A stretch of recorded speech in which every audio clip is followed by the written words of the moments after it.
Hello friend, this is Mamta Savriya Khandelwal and you are watching MSK Chemistry class 12th electrochemistry chapter हम discuss कर रहे हैं। बहुत सारे टॉपिक्स पे ऑलरेडी हम वीडियो बना चुके हैं, लिंक डिस्क्रिप्शन में दिया हुआ है। आज हम बात करते हैं स्टैंडर्ड हाइड्रोजन इलेक्ट्रोड की।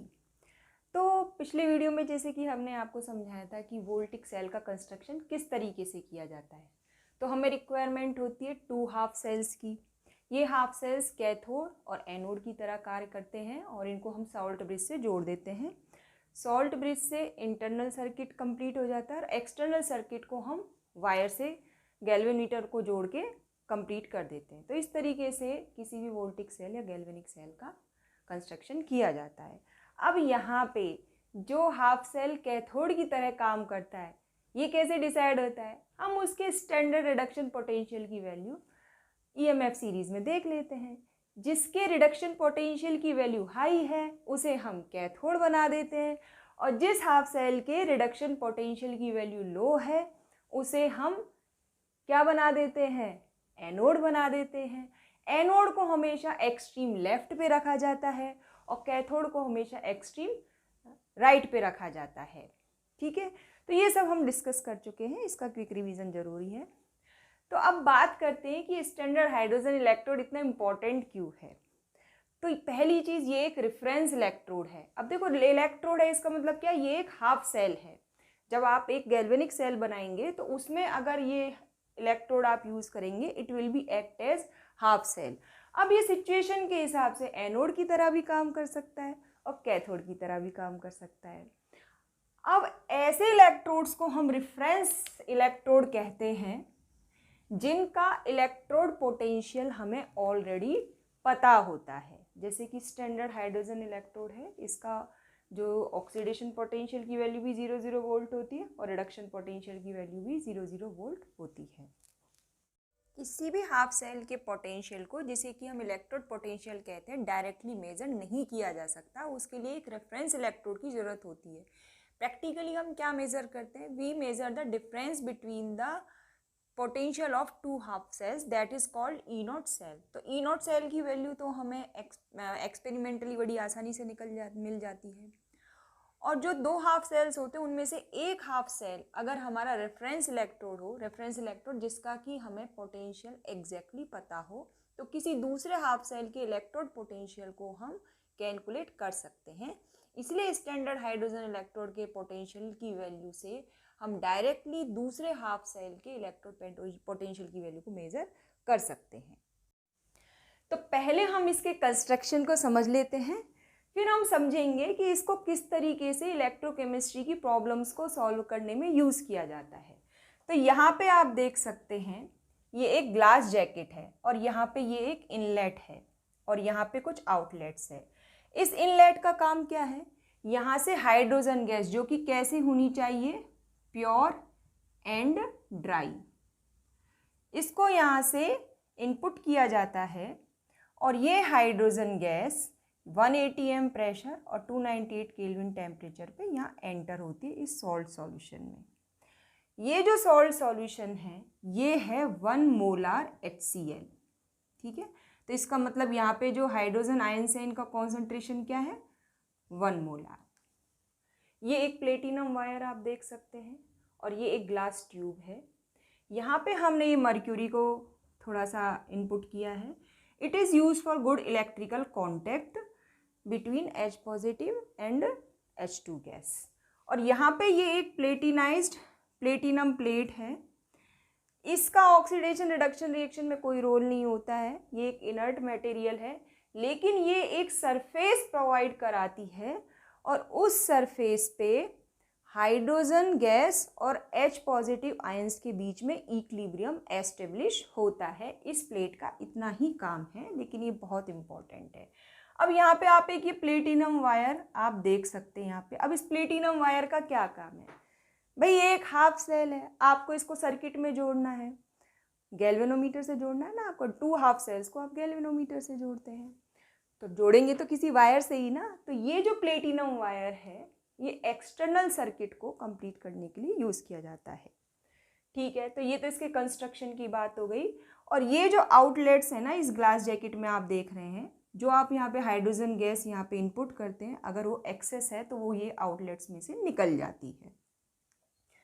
तो this is all about the construction of this standard hydrogen electrode. अब यहाँ पे जो प्लेटिनम का ये जो सरफेस है, यहाँ पे कौन सी रिएक्शन होती है, तो यहाँ पे एक इक्विलिब्रियम एस्टेब्लिश होता है हाइड्रोजन गैस और H पॉजिटिव आयंस के बीच में। तो जब ये वाला इलेक्ट्रोड एज अ एनोड काम करता है तो रिएक्शन होती है, एनोड पे क्या होता है, ऑक्सीडेशन। तो रिएक्शन होती है H2 पॉजिटिव से, ये जाता है 2H पॉजिटिव प्लस 2 इलेक्ट्रॉन। जब ये स्टैंडर्ड हाइड्रोजन इलेक्ट्रोड कैसे एक्ट करता है, एक्ट एज एनोड। अब ये एनोड की तरह काम कब करेगा, जब इसके साथ जो दूसरा हाफ सेल जुड़ा हुआ है उसके रिडक्शन पोटेंशियल की वैल्यू 0 वोल्ट से ज़्यादा होगी। जैसे मान लीजिए कॉपर का ही हम एग्जाम्पल ले लेते हैं। तो स्टैंडर्ड हाइड्रोजन इलेक्ट्रोड के कंस्ट्रक्शन को यहाँ पे हमने ब्रीफ में एक्सप्लेन कर दिया है, आप इसके पॉइंट्स डिक्टेट कर सकते हैं। Working of standard hydrogen electrode, तो यहाँ पे आप देख सकते हैं जो प्लेटिनम का सरफेस होता है, यहाँ पे हाइड्रोजन गैस और हाइड्रोजन आयन के बीच में एक इक्विलिब्रियम एस्टेब्लिश हो जाता है। और जब ये सेल एज अ एनोड की तरह काम करता है तो यहाँ पे ऑक्सीडेशन रिएक्शन होती है, और जब ये कैथोड की तरह काम करता है तो यहाँ पे रिडक्शन रिएक्शन होती है।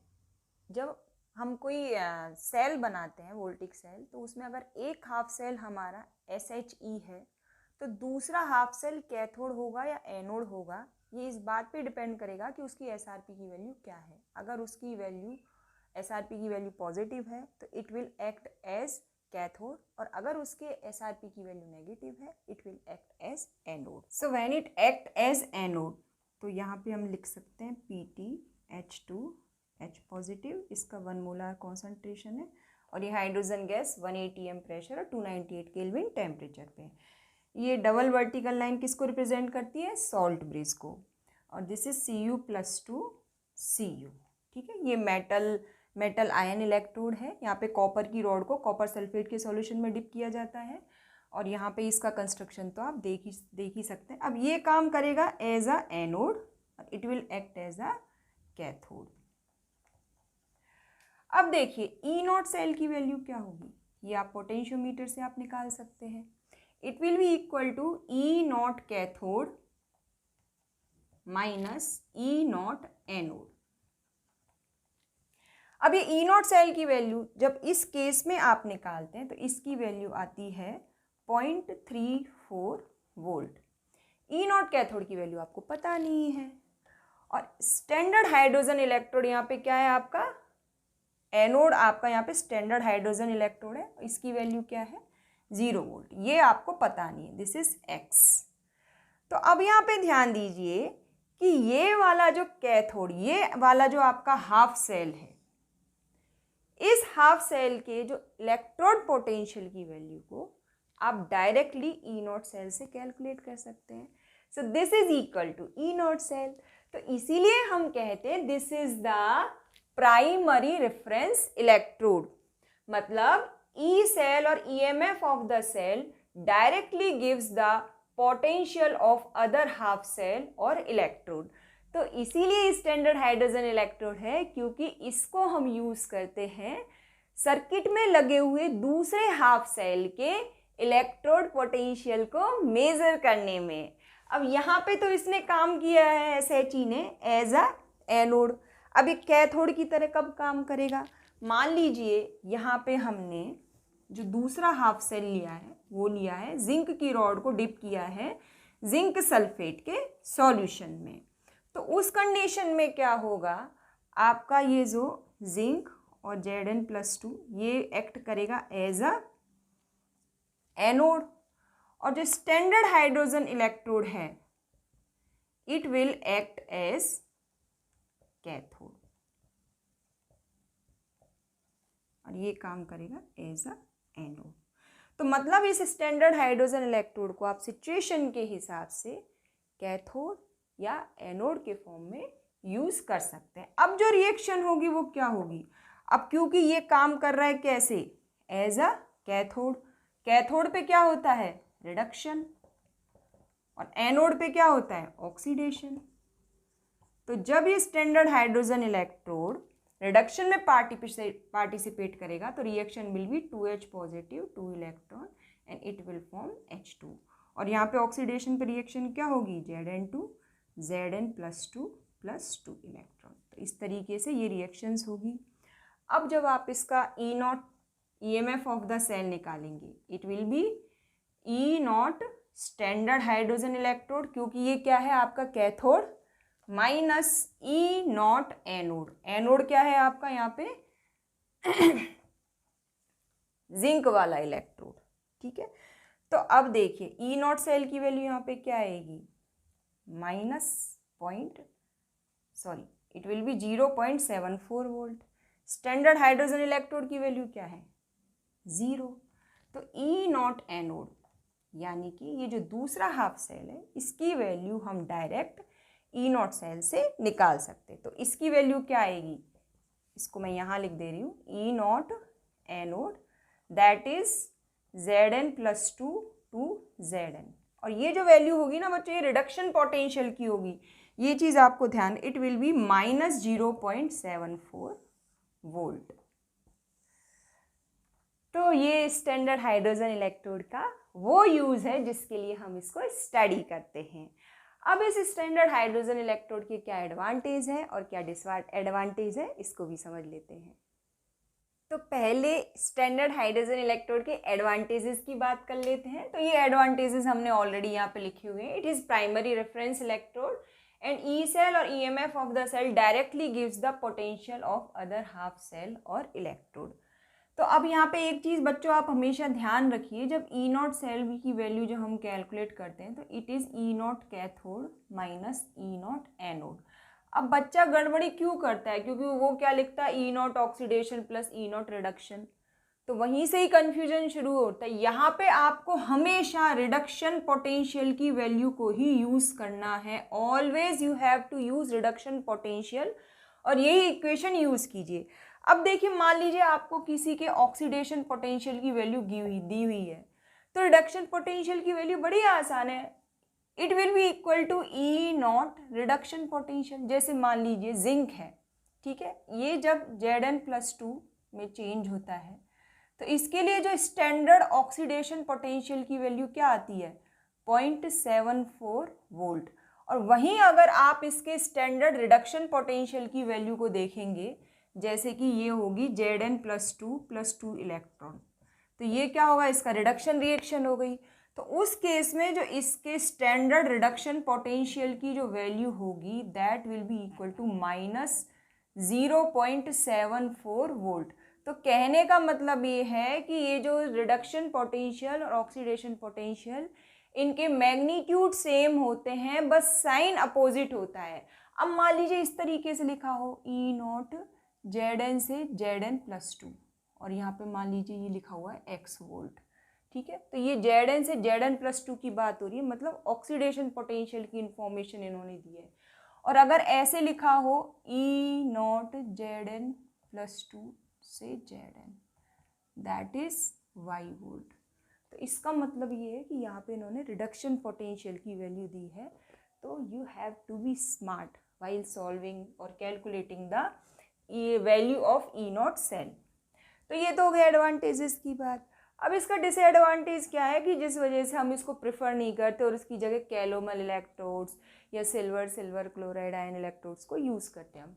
देखिए एक तो ये गैस इलेक्ट्रोड है, तो गैस इलेक्ट्रोड्स को पहले तो हैंडल करना ही मुश्किल होता है। इसके अलावा difficult to obtain pure and dry hydrogen gas, यहाँ पे आपको प्योर और ड्राई हाइड्रोजन गैस इनपुट करनी पड़ती है, यहाँ पे इनलेट करनी पड़ती है, तो ये मुश्किल है। दूसरा 1 atm pressure difficult to maintain, ये भी एक मुश्किल है। तीसरी 1 molar concentration of HCl difficult to maintain, क्योंकि आप जानते हैं मोलारिटी क्या है, मोल पर लीटर, तो H पॉजिटिव आयंस का कॉन्सेंट्रेशन वेरी कर सकता है विद द टाइम, इसलिए ये भी मेंटेन करना डिफ़िकल्ट है। और जो प्लेटिनाइज्ड प्लेटिनम प्लेट है ये वेरी कॉस्टली होती है और इसको बनाना भी थोड़ा मुश्किल होता है, इसलिए ये इसके डिसएडवांटेज है। अब स्टैंडर्ड हाइड्रोजन इलेक्ट्रोड का वैल्यू 0 वोल्ट हम कंसीडर करते हैं, क्योंकि जो प्लेटिनम सरफेस के पे जो रिडक्शन रिएक्शन होती है ना, चाहे ऑक्सीडेशन हो चाहे रिडक्शन रिएक्शन हो, उससे जो पोटेंशियल डेवलप होता है ना बहुत बहुत बहुत कम होता है। तो इसलिए हमने क्या किया, उसको 0 वोल्ट हमने वैल्यू दे दिया। तो this is all about standard hydrogen electrode. तो अगर अभी भी आपको इस पर कुछ डाउट है तो डिस्क्रिप्शन में आप क्वेश्चन टाइप कीजिए, I will answer that question. So thank you for watching MSK chemistry. बने रहिए हमारे साथ। अगले वीडियो में हम किसी दूसरे रेफरेंस इलेक्ट्रोड, कैलोमल इलेक्ट्रोड की बात करेंगे।